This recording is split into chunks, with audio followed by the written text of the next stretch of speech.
circonstances compliquées, mais dans votre confession, ne confessez pas la faiblesse. Amen. Est-ce que vous m'entendez très bien? Amen. Je prie pour les malades. Mais quand je prie pour un malade et le malade n'est pas guéri, ce n'est pas ma faute. C'est parce que ce malade n'a pas la foi. Amen. Amen. Amen. Amen.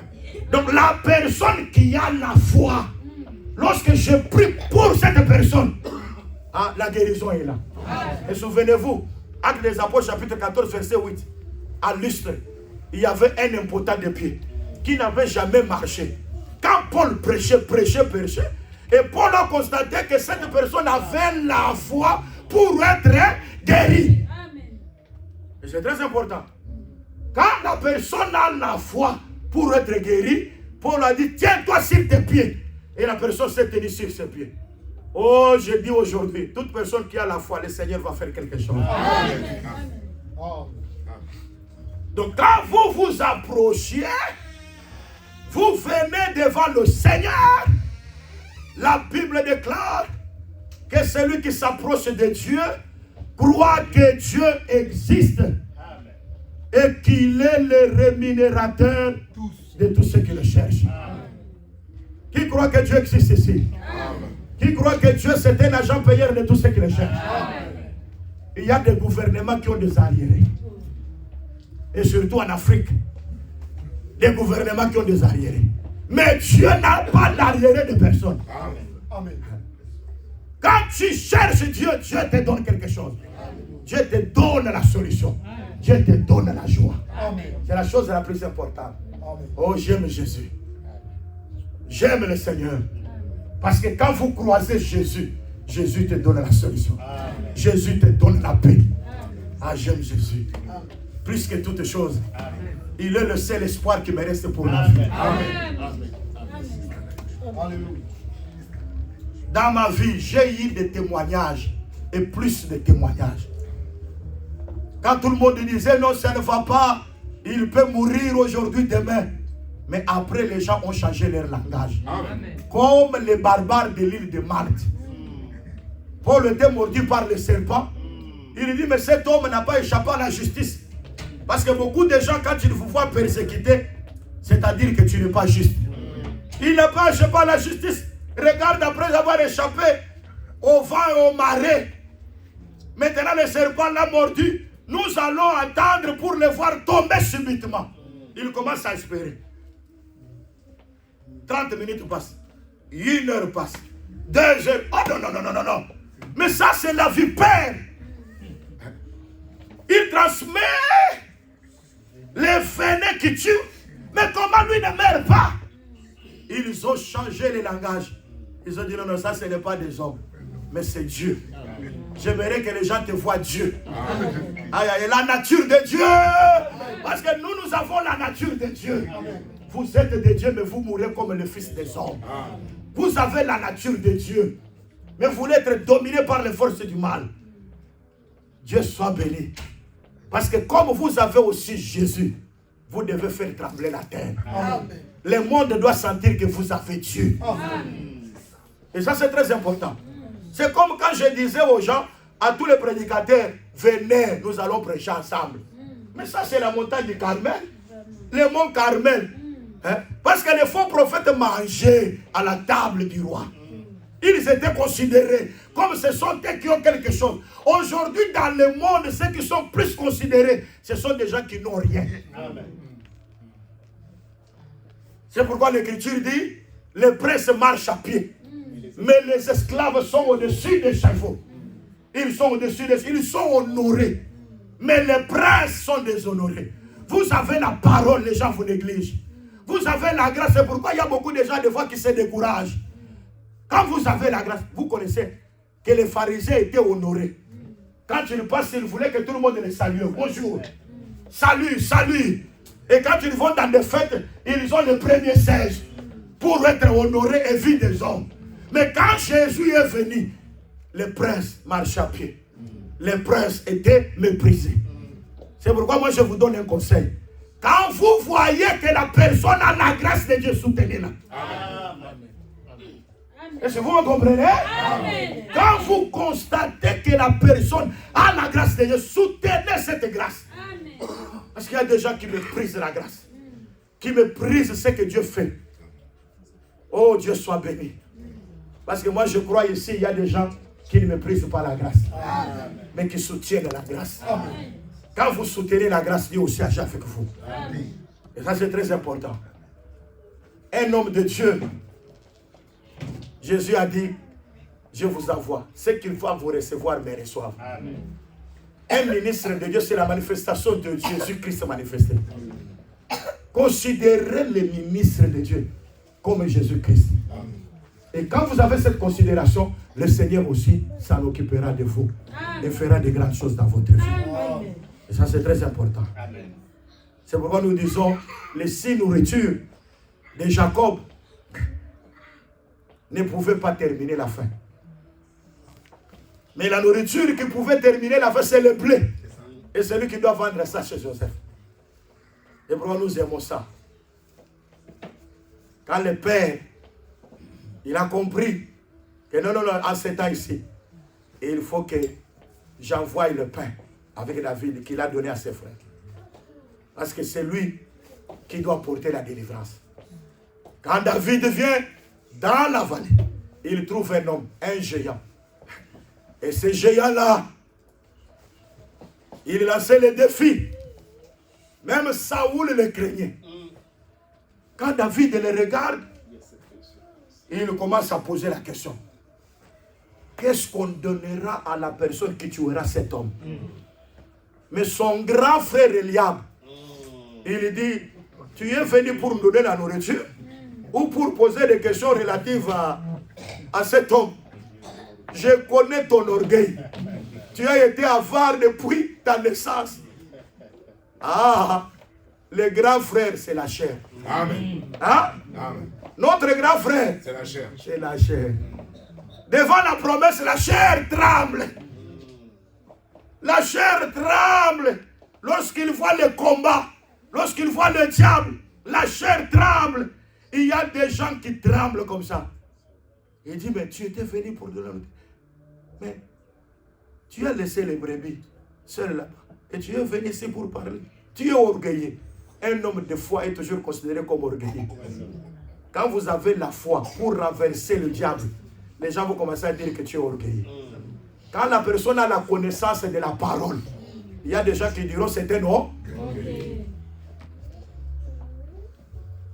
Il se croit que c'est lui seulement qui a les choses de Dieu. Mais qui t'a dit que toi tu n'es pas? Ça c'est un problème de grâce. Et ça c'est très important. On est venu regarder à Jean-Baptiste. Regardez celui que tu avais baptisé là. Beaucoup de gens sont en train de le suivre. Et il baptise beaucoup. Mais Jean-Baptiste n'a pas regretté, mais envoyé. Jean-Baptiste a dit, personne ne peut recevoir que ce qui lui a été donné d'en haut. Quand vous voyez la grâce de Dieu, honorez la grâce. Et c'est très important. Parce qu'ils sont venus avec ce message auprès de Jean-Baptiste pour que Jean-Baptiste là, moi je n'ai pas encore de succès. Maintenant c'est cette personne qui est venue maintenant après, qui a le succès, mais Jean-Baptiste a compris. Jean-Baptiste a dit que lui soit élevé et que moi je sois abaissé. Parce que c'est lui qui doit être élevé. Pendant ce temps, je dis que Jésus soit élevé. Amen. Que Jésus soit élevé dans ta santé. Amen. Que Jésus soit élevé dans ta santé. Amen. Que Jésus soit élevé dans ta santé. Amen. Que Jésus soit élevé dans tes projets. Amen. Que Jésus soit élevé dans tous les domaines. Amen. Que ta vie change au nom puissant de Jésus-Christ.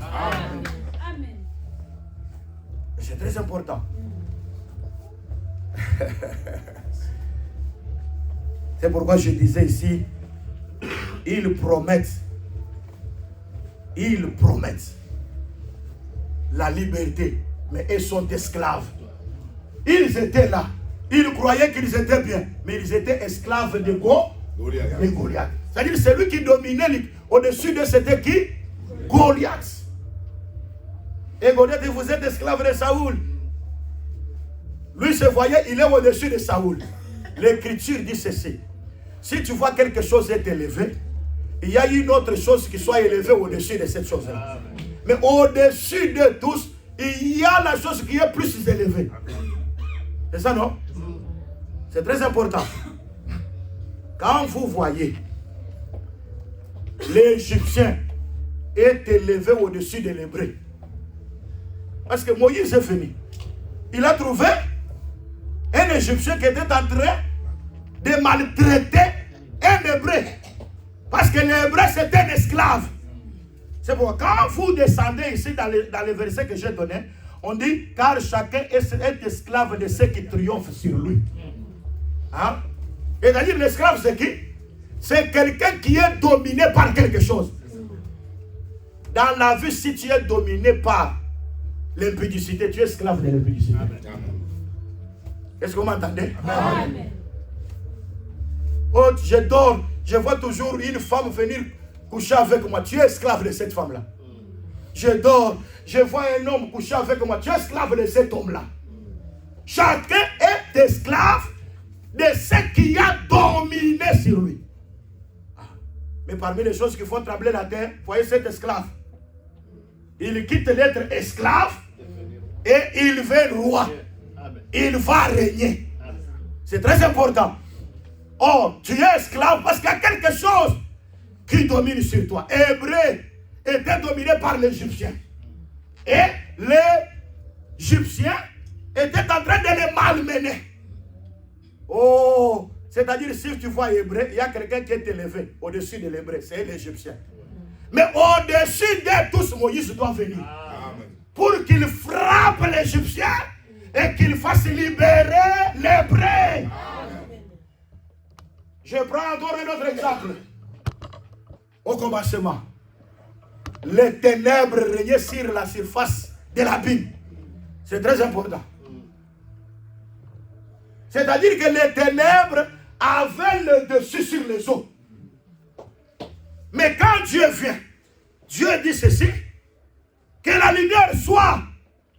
La lumière qui est venue, c'est pour battre les ténèbres, afin que la terre puisse avoir la forme. Parce que la terre sans lumière, c'est le tohu-bohu. La terre sans la lumière, elle est informe et vide. C'est très important, c'est comme une personne aveugle. Je vous ai posé la question la fois dernière. Si on demande à un aveugle, est-ce que tu vois? L'aveugle voit les ténèbres. Et dans toute sa vie, c'est les ténèbres. Parce que l'aveugle, c'est une terre. Et les ténèbres, lorsqu'il ronge, il ne voit que les ténèbres. Mais quand la lumière vient, les ténèbres qui est l'Égyptien est tué, caché dans le sable, afin que l'Égyptien, afin que l'Hébreu soit libre. C'est très important. La volonté de Dieu, c'est que l'esclave devienne libre. Amen. Que tu quittes dans l'état d'être esclave et que tu puisses devenir libre. Un roi, c'est un homme libre. Ça, c'est la liberté que le Seigneur nous donne. Et c'est très important. Regardez. Il y avait une terre qui était en dessous des eaux. C'est très important. Les eaux étaient au-dessus de la terre. Mais l'esprit de l'Éternel se mouvait au-dessus des eaux. C'est-à-dire la terre a un chef qui est élevé, c'est les eaux. Les eaux aussi ont un chef qui est élevé au-dessus des eaux, c'est l'esprit de l'Éternel. Donc si tu vois quelque chose est élevé, au-dessus de cette chose élevée, il y a encore un autre qui est élevé. Amen. Est-ce que vous m'entendez très bien? C'est pourquoi je vais vous dire la vérité. Si la terre n'était pas encore sortie des eaux, Dieu ne pouvait pas former Adam. Amen. Amen. Est-ce que vous m'entendez très bien? Amen. Aïe, aïe, aïe, aïe. Que je dise encore quelque chose de semblable? Hein? Amen. Que je dise encore quelque chose de semblable? Amen. Les gens viennent pour que Jésus puisse payer l'impôt. Jésus dit à Pierre, va pêcher. Amen. Le premier poisson qui sortira, tu dois ouvrir sa bouche et tu feras sortir ta terre. Et tu payeras pour moi et pour toi. Amen. C'est très important. Amen. Quand le poisson est dans la mer, il ne produit pas. il faut qu'on le pêche. Quand Pierre l'a tiré des eaux, il est venu maintenant en dehors des eaux. C'est alors que Pierre l'a ouvert la bouche. Quand le poisson est encore dans les eaux, il peut avoir les richesses, il peut avoir toutes choses, mais ne produit pas. Quand vous voyez des personnes, ils n'offrent pas dans l'église, ils sont encore dans les eaux. Hein? Est-ce que vous m'entendez très bien? Pour que la personne fasse sortir quelque chose de bien qui était en lui, il faut qu'on le tire des eaux. Les eaux que tu as vues sont des nations, des foules et des peuples. Et quand je parle du poisson, je vois toi et moi. Nous étions dans le monde, mais on cachait en nous quelque chose, parce que depuis la création du monde, Dieu nous connaissait. On avait quelque chose qui était caché en nous. Mais pour que la chose puisse sortir, il faut que tu sois tiré des eaux. Oh, gloire à Dieu. Parce que Moïse aussi, c'était une terre tirée des eaux. La fille de Pharaon. Il y avait des enfants qui étaient tués. Mais Moïse était caché dans les caisses des jungles. Et on ne peut pas les cacher n'importe où. C'est dans les roseaux. Moïse, c'est l'hippopotame. Parce que l'hippopotame ne peut jamais rester n'importe où. C'est parmi les roseaux. Aïe, aïe, aïe, aïe. L'hippopotame de Job, chapitre 40. Il ne s'assoit pas n'importe où. C'est dans les roseaux. Ah, gloire à Dieu, Jésus-Christ. Il parle de Jean-Baptiste. Il dit, qu'est-ce que vous êtes allé voir dans le désert? Un roseau agité par le vent. Or, le roseau, c'est un prophète. Et quand vous voyez Moïse, il doit être dans la caisse des gens, mais parmi les roseaux, c'est tous les prophètes. Vous voulez voir les libérateurs? Allez là où il y a les roseaux, là où il y a les écrits des prophètes, c'est là qu'il y a les libérateurs. En dehors des écrits des prophètes, il n'y a pas de libérateurs.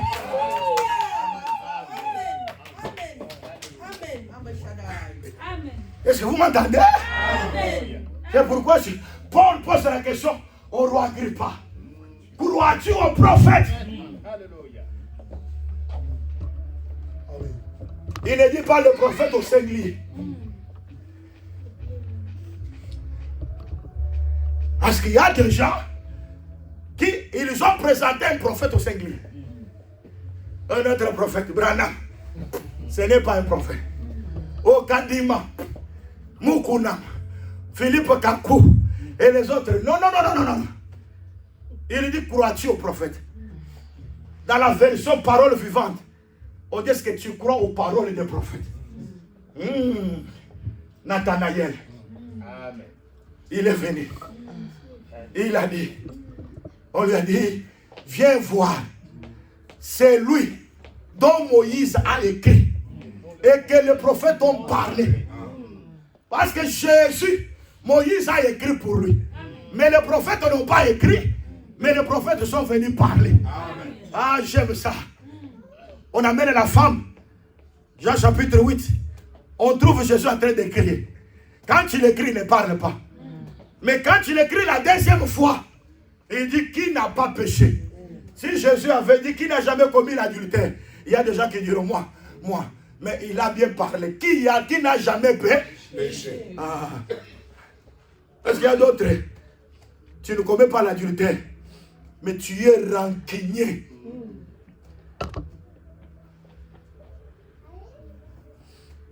Et l'autre, même s'il se trouve quelque part, si il n'a pas critiqué, parlé mal de l'autre, il ne peut pas dormir. Il va réveiller même son mari avant de dormir, tu vois. Cette sœur-là, elle vient là. Et quand elle parle mal, elle se dégage. Là, le sommeil vient.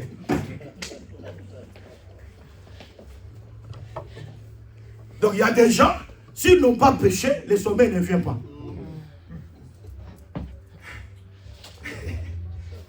Donc ils boivent le péché comme de l'eau. Pour eux, il faut faire quelque chose de mauvais. Il y a des gens comme ça. Je vous le dis la vérité. Vous pouvez être même dans un couple. Si l'autre ne provoque pas l'autre, il ne dort pas. Il peut te réveiller le matin. La sœur commence maintenant à te provoquer des problèmes. Amen. J'ai toujours dit, si vous avez le discernement des esprits, vous n'aurez pas de problème avec les gens. Amen. C'est ça, non? Amen. Mais Jésus a dit, que dites les autres que je suis? Il a dit que tu es qui? Ils ont dit que qui? Hein? Jean-Baptiste, Élie, Jérémie. Ils ont dit?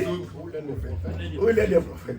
Ils ont dit que tu es Jean-Baptiste, tu es Jérémie, tu es Élie. Hein?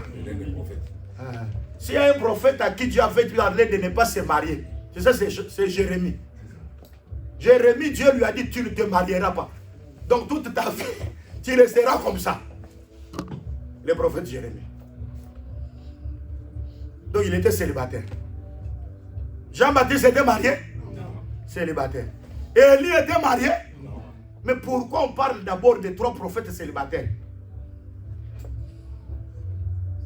L'évangile c'est bon. Hein? Et quand vous lisez là, ne commencez pas seulement Jérémie, Jean-Baptiste et Élie. Ou l'un des prophètes. Et l'un des prophètes ça va après. Mais on commence d'abord aux 3 prophètes célibataire. Ah, célibataire.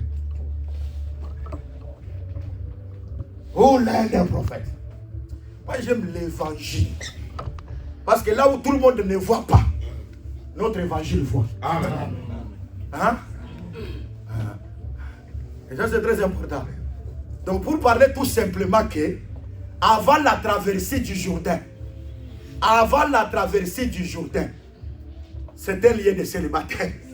En d'autres termes, je vais te dire que Jésus-Christ, Moïse en tant que célibataire, son frère doit le refuser. Est-ce que vous m'entendez très bien? Mais Moïse qui va aller se marier, lorsqu'il reviendra, les frères croiront en lui. Il y a l'étape d'être célibataire et il y a l'étape d'être marié. Aïe, aïe, aïe. Moïse de 40 ans célibataire, il craint la face de Pharaon.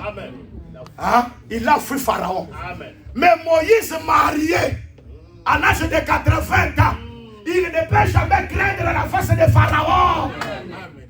Aïe, aïe, aïe, que Dieu te donne la responsabilité. Amen. Quand vous avez la responsabilité, vous n'allez pas craindre le diable. Amen. Est-ce que vous m'entendez? Il y a de certaines choses comme ça, vous pouvez passer comme ça. Mais quand le ministère vient, ramasse et donne la vie. Amen. C'est ça la richesse qui est dans cet évangile. Et ça c'est très important. Mais je crois Jésus, il n'a pas nié ce que les gens disent, que les autres disent de lui. Parce qu'on avait dit, tu es un Samaritain et tu as un démon. Jésus a répliqué, je n'ai pas de démon. Mais des Samaritains, il n'a pas répliqué. Parce que s'il répliqua qu'il n'est pas Samaritain, la parabole de ces Samaritains-là devait le mettre en cracas. Il a été accusé de deux. Tu es Samaritain et tu as un démon. Mais l'Écriture dit, Jésus répliqua, je n'ai pas de démon. Mais il n'a pas répliqué que je ne suis pas Samaritain. C'est très important. Bien-aimés, nous croyons, et c'est la vérité, nous croyons que Jésus n'a pas répliqué lorsqu'on a dit que tu es celui-là, tu es Jérémie, tu es Jean-Baptiste, ou l'un des prophètes. Jésus n'a pas répliqué. Amen. Parce que si on prend de certaines versions, on donne à un musulman, il va dire la Bible s'est contredit. Job 39, l'Écriture dit ceci. Là où il y a plusieurs cadavres, un aigle est là. Quand vous allez à Luc 17, Matthieu 24, on dit ceci, là où sera un cadavre, il y aura plusieurs aigles. Ici c'est un aigle, et là-bas, c'est plusieurs aigles. Quand on prend ça, on donne à un musulman dans la Bible, c'est contredit. Mais je vais vous dire là où il y a le ministère. Ne craignez rien. Consultez le livre de l'Éternel. Parce que le livre de l'Éternel ne fera pas défaut. Ni l'un, ni l'autre. Ni Job 39, ni Matthieu 24 ne fera pas défaut, mais l'Esprit de l'Éternel les mettra ensemble. Amen. Amen. Or, quand on parle de l'Esprit de l'Éternel, on voit le ministère de la parole. En Job, quand on parle qu'il y a plusieurs cadavres, mais un seul aigle. Mais les plusieurs cadavres, quand on parlait de tuer Jérémie, il était déjà mort, non? Il n'était pas là. On compare Jésus à un cadavre. Est-ce que vous m'entendez très bien? C'est-à-dire tous les cadavres des prophètes, il y avait un seul aigle. Dans tous les écrits des prophètes, nous voulons voir l'aigle. L'aigle, c'est le Seigneur Jésus-Christ. Est-ce que vous m'entendez très bien? Quand vous lisez les Écritures, quand vous sonnez les Écritures, ce sont elles qui rendent témoignage de l'aigle. Hein? Ce sont elles qui rendent témoignage de l'aigle. C'est très important. Et maintenant, vous remarquez que quand on parle que où sera le corps, s'assembleront les aigles. Ça, c'est le jour de l'enlèvement. Le corps, c'est le Seigneur Jésus-Christ. Toi et moi, nous sommes les aigles. Nous nous rassemblerons autour du Seigneur Jésus-Christ. Et ça, c'est très important. Et pourquoi Jésus dit ceci? Deux seules personnes qui seront sur le même lit. Un sera enlevé et l'autre restera. Il y a des gens qui disent non, non. Vous voyez, c'est l'homme et la femme. Mais si moi, l'homme, je suis enfant de Dieu, et ma femme aussi, c'était un enfant de Dieu. Là, maintenant, qui va aller? C'est nous tous qui allons. Or, quand l'Écriture parle que deux sont en train de dormir, or, en réalité, dormir, c'est mourir. Parce qu'en ces jours-là, il y a les morts en Christ qui ressusciteront. Il y a d'autres morts qui ne ressusciteront pas. Amen. Amen. Est-ce que vous m'entendez très bien? Pour ressusciter et aller à la gloire de Dieu, il faut que tu sois un mort en Christ. Parce que tous dorment. Ils dorment. Or, le sommeil, c'est quoi? Mais c'est la mort. C'est ça, non? Et pourquoi moi j'ai toujours dit que Dieu n'a pas créé Adam vivant. Dieu a créé Adam mort. Un cadavre. Parce que quand Dieu a formé le corps, c'était un cadavre. Pour qu'il devienne une âme vivante, Dieu doit souffler dans ses narines. C'est-à-dire Dieu connaissait d'abord qu'il y a d'abord la mort et la résurrection. Est-ce que vous m'entendez très bien? C'est pourquoi moi je parle des quatre morts d'Adam. Premier mort d'Adam, c'est lorsqu'il a été formé. Dieu a soufflé. C'est la résurrection. Deuxième mort, c'est lorsqu'Dieu a endormi. Il a tiré Ève. C'est la mort. Quand il s'est réveillé, il a dit voici cette fois-ci, c'est demain. Et la chair remarchait. C'est la deuxième mort. Et la deuxième résurrection. Il y a troisième mort. C'est lorsque il prend le fruit interdit. Du coup, il est devenu un cadavre. C'est ça, non? Mais par rapport à la chair comme ça, il n'était pas encore mort. Mais il était mort par rapport à l'âme. Ça, c'est la troisième mort. Quatrième mort, c'est lorsqu'il est là-bas. Il meurt maintenant à 930 ans. Là, c'est le quatrième mort. Et maintenant qu'il nous a récupérés, c'est la résurrection de cette mort-là. Que Dieu nous aide, je parlerai sur les 4 morts d'Adam. Et le Seigneur nous fera du bien. C'est pour dire que le ministère, toutes choses que toi tu sautes là, le ministère ne saute pas. Le ministère ramasse et donne la vie. Et c'est très important. Vous voyez ça? L'homme est esclave de ce qui a dominé sur lui. Soit vous êtes esclave de la corruption, ou bien aussi de la justice aussi. Parce qu'il y a aussi des esclaves de la justice. Et c'est très important. Mais remarquez, nous croyons qu'en réalité, la terre en dessous des eaux était esclave. Il faut que Dieu puisse les tirer des eaux afin que la terre devienne indépendante. Et c'est très important. J'aimerais que je puisse lire un verset pour chuter. C'est très important. Exode.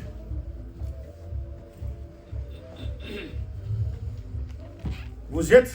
Amen. 23. Exode 23.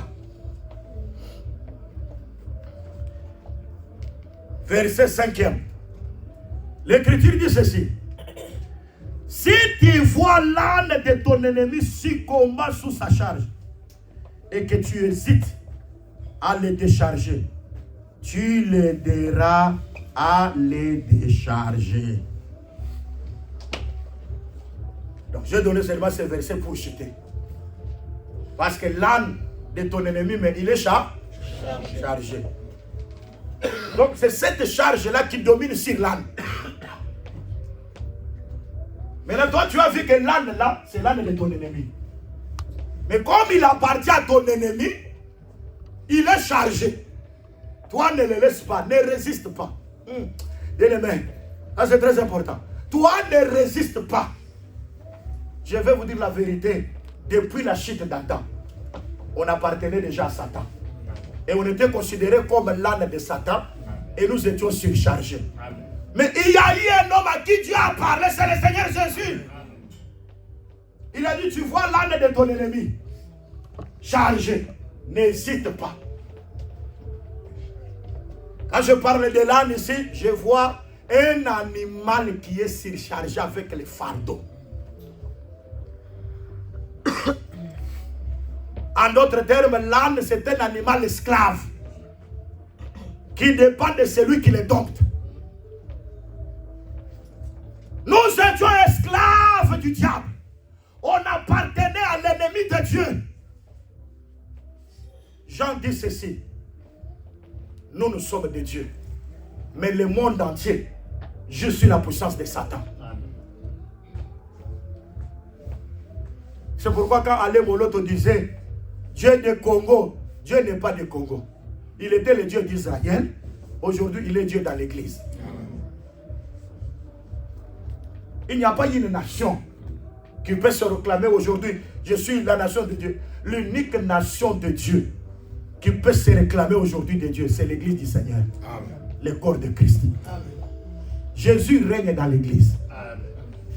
Jésus ne règne pas dans le monde. Amen. Il régnera dans le monde dans le millénium. Amen. Mais aujourd'hui, il règne dans l'église.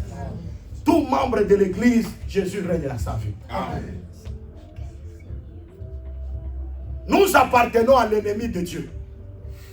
Comme l'âne qui était surchargé. Mais il y a quelqu'un qui est venu. Matthieu 28. Venez à moi. Matthieu chapitre 11, verset 28. Venez à moi. Vous tous qui êtes fatigués, chargés. Vous pouvez être chargé, mais vous n'êtes pas encore fatigué. La première des choses, il faut d'abord être fatigué. Parce qu'il y a des gens qui ont beaucoup de charges, mais qui ne sont pas fatigués. Tu as la sorcellerie. Mais tu n'es pas encore fatigué de ça. Là, tu ne viens pas à Jésus. Est-ce que vous m'entendez très bien? Amen. Tu as la prostitution comme don. Parce qu'il y a des gens qui boivent la prostitution comme ils boivent de l'eau. S'il ne se prostitue pas, il n'est pas tranquille. Hein?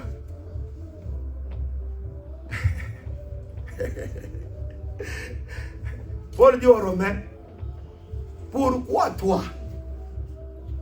Pourquoi tu dis à l'autre d'abandonner l'impudicité pendant que toi tu vis dans l'impudicité?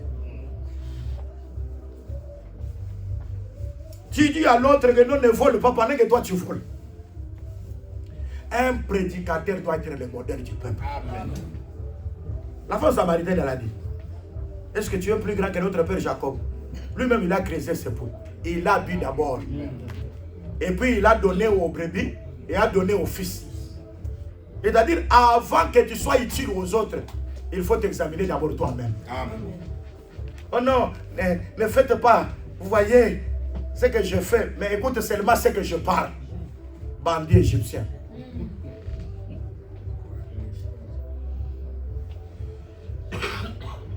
Même cet homme-là de la croix, il a dit sauve-toi toi-même et sauve-nous aussi. Personne ne peut jamais nous sauver si lui-même n'est pas sauvé. Amen.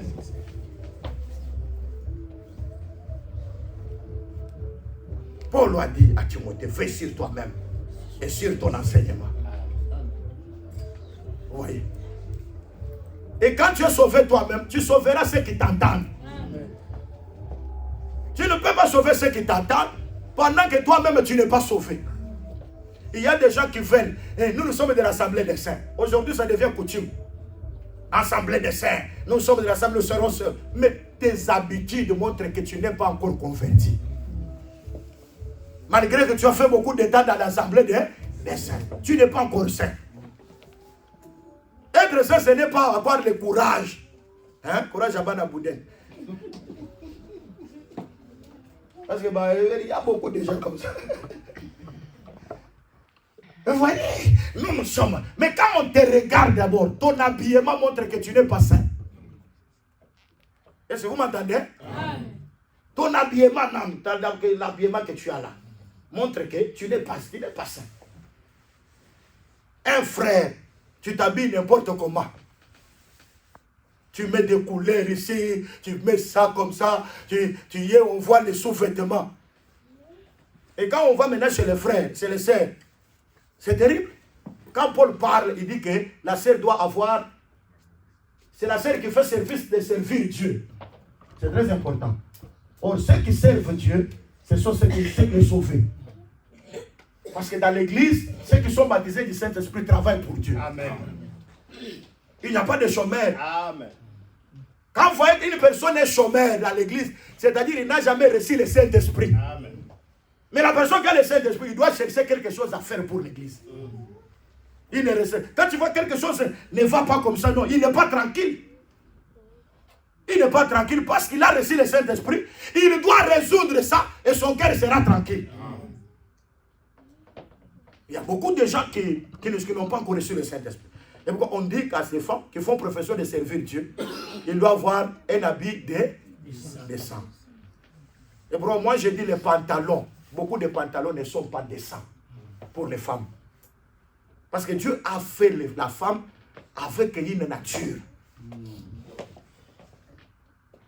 C'est très important. Il y a des habits que tu dois porter pour ton propre mari à la maison. Pour que ton mari voie. Mais tu ne dois pas porter pour tout le monde. Est-ce que vous m'entendez très bien? Amen. Tu ne dois pas porter pour tout le monde. Beaucoup de gens iront en enfer. Parce que quand la personne t'a regardé, et lorsque tu es une occasion de chute pour une autre personne, on te liera. Tu seras jeté dans la mer. C'est-à-dire, quand tu portes un habit, ça ne peut pas être un habit qui doit scandaliser les autres. C'est très important. Nous ne venons pas à l'église pour montrer des griffes. Est-ce que vous m'entendez très bien? Amen. Nous ne venons pas à l'église pour être vus des gens. Mais nous venons parce que nous voulons que quelqu'un nous accepte. Amen. Que le Seigneur Jésus nous accepte. Amen. Quand Jésus nous accepte, c'est la fin. Amen. Que servira-t-il à un homme de gagner toute la terre, le monde, mais s'il perdait son âme? Tout le monde peut te glorifier. Tout le monde peut chanter pour toi. Tu peux gagner le monde en gagnant de l'argent. Moutombo dit qu'il avait beaucoup d'argent. Mais est-ce que l'argent l'a sauvé? Non. Et quand il est parti, il a mené même un dollar. Non. Tout est resté. Vanité de vanité. Tout est vanité.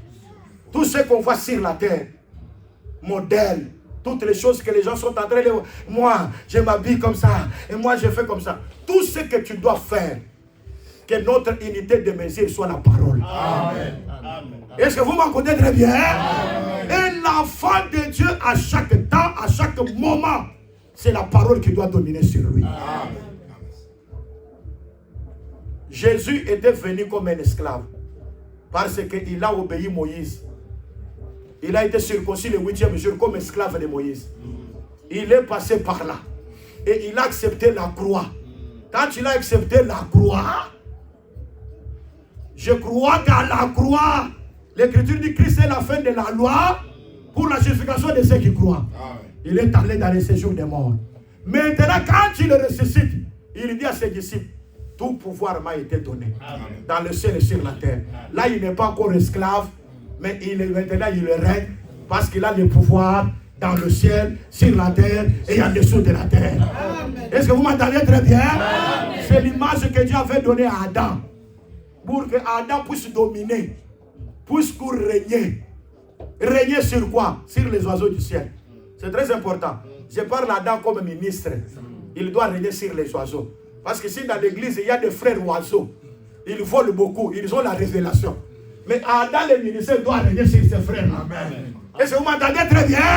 Amen. Parce que tu ne peux pas être au ministre, un frère te dépasse dans la connaissance. Non. Ministre Adam, tu dois régner sur les oiseaux. C'est-à-dire les frères qui volent beaucoup, qui ont la connaissance. Ministre, tu dois avoir les dessus sur eux. Amen. Hein? Même les animaux qui marchent à quatre pattes, tu dois régner sur eux. Amen. Vous voyez ça? Même les animaux qui rampent sur leur ventre, tu dois régner sur eux. Amen. Donc les ministères, c'est là où il y a la domination. Donc moi je dis que le ministère c'est une dignité. Amen. Et Paul dit l'autorité que Dieu m'a donnée, c'est pour votre édification et non pour votre destruction. Amen. L'ordre avait été donné. Quand tu vois l'âne de ton projet surchargé, n'hésite pas. Jésus n'a pas hésité. Depuis Éden, nous sommes sortis, nous étions surchargés. Il dit, venez à moi. Vous tous qui êtes fatigués, d'abord il doit être fatigué. Être fatigué de ce que tu as là. Et reconnaître d'abord. David dit, sonde-moi, éprouve-moi et connais mes pensées. Si tu vois que je suis dans la voie de la perdition, amène-moi sur la voie de l'éternité. Ça c'est l'examen de conscience. À chaque fois, il faut avoir cet examen de conscience. À des fois, tu te crois que tu es bien. Mais tu es déjà sur la voie de la paix, de la perdition. Mais tu ne sais pas ça. Prie Dieu, que Dieu te fasse grâce. Quand tu sens que ça ne marche pas, arrête-toi. Dis ça ne marche pas. Et le Seigneur te verra. D'abord, sois fatigué et chargé. Il te donnera le repos. Il nous a donné le repos. Il a levé notre charge. Tu as la maladie, Jésus enlève ta maladie. Tu as un problème, le Seigneur te donne la solution. Parce qu'il a vu que tu es fatigué. Tu es chargé et fatigué. Et il te donne le repos. C'est-à-dire quand tu donnes le repos, c'est pour que tu sois assis sur le trône. Tu étais esclave. Et quand tu t'assois sur le trône dans le repos, tu deviens à régner. Et je suis convaincu que l'église est composée des rois. Des personnes qui ont l'autorité. Je vous ai donné l'autorité de marcher sur les serpents, sur les serpents, sur les scorpions. Vous savez ça, n'est-ce pas? Quand on parle des serpents, ce sont des ennemis qui viennent devant, hein, que tu peux voir. Et quand l'Écriture parle des scorpions, ce sont des ennemis qui viennent par derrière. Parce que les scorpions, ils mordent par derrière. Mais les serpents mordent par devant. Est-ce que vous m'entendez? Parce que les scorpions sont comparés à Amalek. Amalek n'attaque pas par devant. Mais Amalek attaque par derrière. J'expliquerai ces choses. Afin que le peuple puisse comprendre. Et c'est très important. Mais pour aujourd'hui, Dieu te délivre pour que tu deviennes roi. Pour que tu puisses régner. Avoir la domination sur les forces des ténèbres. Et je le crois. Le Seigneur te le donne pour que tu sois heureux et que tu sois sauvé au nom de Jésus-Christ. Amen.